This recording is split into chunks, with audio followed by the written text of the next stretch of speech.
In the Beyblade show, characters often talk to their Beyblades. Is it magic? Are they going crazy? Or is it something that's actually possible? Well, the main characters share a special bond with their Beyblades. Bladers like Volt, Jinga, and Tyson were able to command their Beyblades into doing specific attacks. But you know, you can do it too. Whether it's a remote-controlled Dragoon, Pegasus, or Valtryek, every season has had a remote-controlled Beyblade experience. But let's be honest, this is a far cry from what we see, and more so from what we'd like to do. I mean, just look at how it is to Beyblade with an app.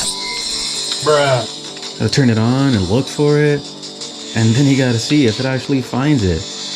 Other than that, like, I can't even use it anymore, really. And this is the future? Bruh. I want to literally control and command the Beyblade with my voice. Destroy them, Phoenix! And we may get our wish soon. Hasbro and Takara have been working with voice commands in their most expensive projects yet, like the leader of the Autobots, or Omnibot too. This Optimus Prime shows us a glimpse of what's to come in the near future.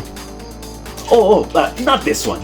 The Beyblades may need to be bigger, heavier, and more clunky too, just like the show. Well, in the show, did you notice that the Beyblades seem to be bigger than in real life? And this may be on purpose in order to fit gyros and sensors inside of the Beyblade tips, or even the layers themselves. Oscar Wilde once said, "Life imitates art." This is notably so due to the fact we must first imagine the possibilities of what we can achieve. And sometimes we may achieve the impossible. When we look at the Beyblade show, I believe we're looking into one of our many possible futures. Glowing tattoos, glowing hair, and incredible looking Beyblade avatars. Bringing this to life is now becoming a possibility. So when can we expect to see them? Let's take a look at how we may interpret what we see in the show and how that can one day be, if not already, part of our daily life. For example, we'll start with voice commands. Like I mentioned before, voice commanded toys and collectibles are already being produced by Hasbro and Takara.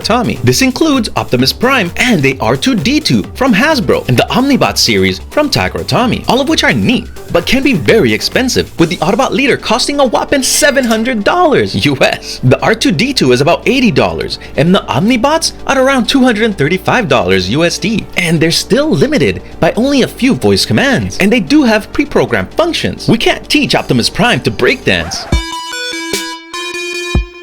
In order to make a realistic Beyblade, and more importantly, an effective battling Beyblade, we'll need to also be able to train them by talking to them. How? Well, with Bluetooth and sensor recognition technology that can be voice matched for different functions, each of which can be triggered with each Bey having a command represent a special function. For instance, we may have a defensive function to be able to take and deflect hits whenever you say a phrase like "stop that attack," while a stamina function engages with different commands in order to be able to speed up or increase a Beyblade's rotation. An attack function may be different, as most Beyblades need to do so to be able to accurately target and hit an opponent whenever you command a Beyblade to do so while in battle. Second, and more importantly, is the hardware. These features can only be possible with the addition of tracking, motion, and balance sensors, which are already a thing. Yeah, you've seen them before. Balance sensors like the ones installed on hoverboards and Segways, but obviously much smaller. These are already in hobby shops online. They're called gyros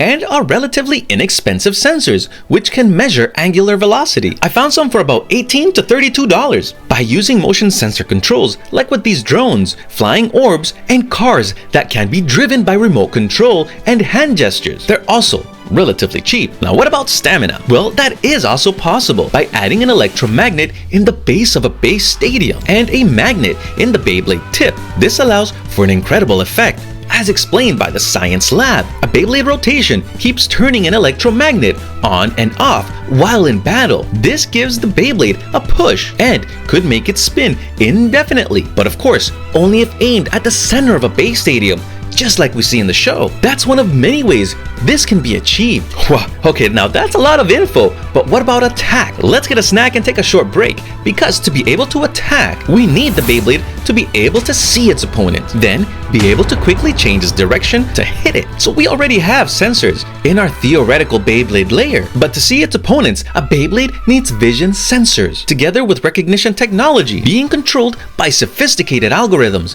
That means it can actively track its opponent, but in order to keep its momentum and effectively attack, it needs a special driver tip. one that can freely spin but also turn to attack. This may be achieved by using an Omni wheel to drive it, and it looks like this. These are very practical for maneuvering tight spaces and cornering, making it ideal to be used as a driver, at least in my opinion. I know, it's not rubber or whatever, but this can get the job done. So this may be a way to one day control the direction of our Beyblades. But when we do, it's gotta be by talking to them, right? How can we do that? Part 3 is all about communication. We need to communicate, you and me. We'll be talking to them, of course. Okay, so as if it wasn't weird enough, we may be able to talk to our Beyblade avatars, just like the show. As mentioned before, voice commands are becoming commonplace in the toy and collectibles industry. So what we need is a way to train our Beyblades to our voices and be able to record or imprint specific movements while in battle. This may still require an app, but I think that instead of pulling out your phone to battle, the better way would be to pair the Bey with a clothing pendant, like jewelry or the launcher itself. Like the show, we all own a Beyblade launcher, so by having a microphone in it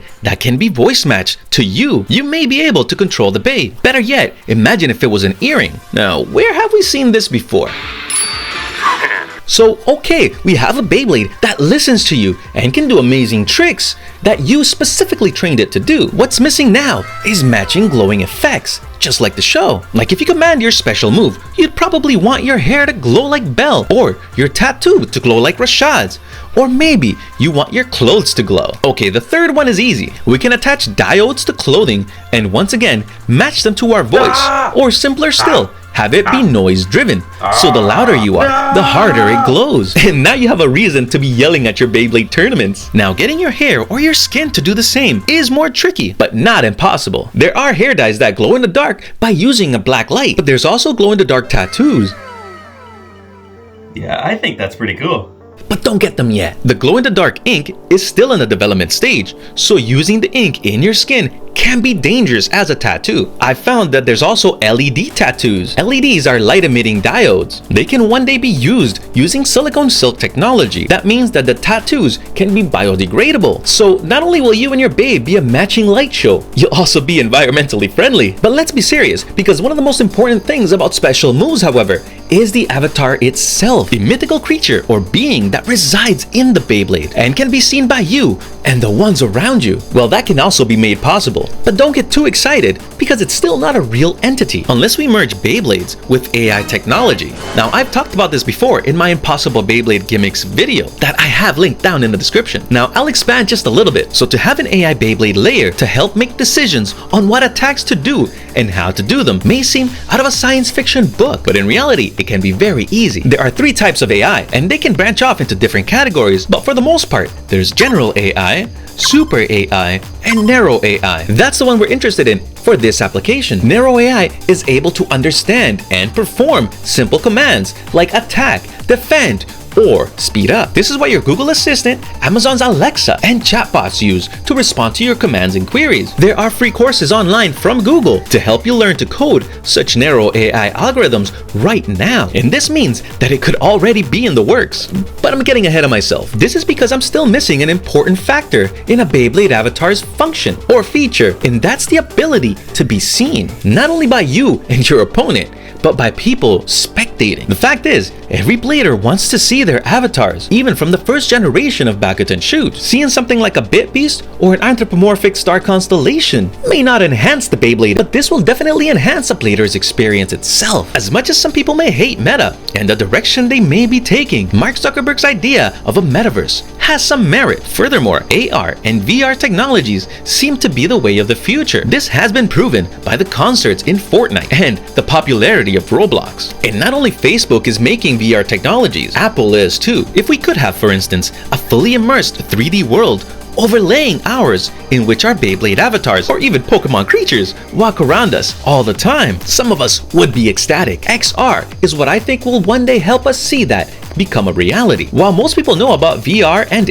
AR, there's also a new form of seeing the world around us, and that's with MR or XR technologies. That's mixed reality or extended reality. Let me take you up the virtual ladder. With VR, we're able to see a new world while wearing goggles and move through a fictional world or pre-recorded world. With AR, we're able to overlay 3D features, or in our case, our Beyblade avatars, in our real world. Workplaces are already using this technology to get rid of office spaces. So why is XR and MR better? MR, or mixed reality, allows us to interact with 3D objects in real time by tracking our eye movements to then produce content in specific areas in our surroundings, allowing us to literally battle our hearts out alongside our Beyblades, and with advances in haptic feedback, even touch the avatars or Pokemon ourselves. And you may be like, Beyblade Dad, you crazy. No one wants to go around wearing these clunky devices just to battle spin tops. But that's where you're wrong. Well, you're not wrong about these things being clunky or that they have to be wired up to a device, but you're wrong in that they'll remain this way. These devices are already being made obsolete by one company, Mojo Vision. They're making AR contact lenses right now. These contact lenses have a higher resolution than some TVs and will allow us to one day see the world a whole different way, allowing us to live with and among our favorite animated characters. How? Well, find out in these videos, or watch another Beyblade Theory with this Beyblade Dad.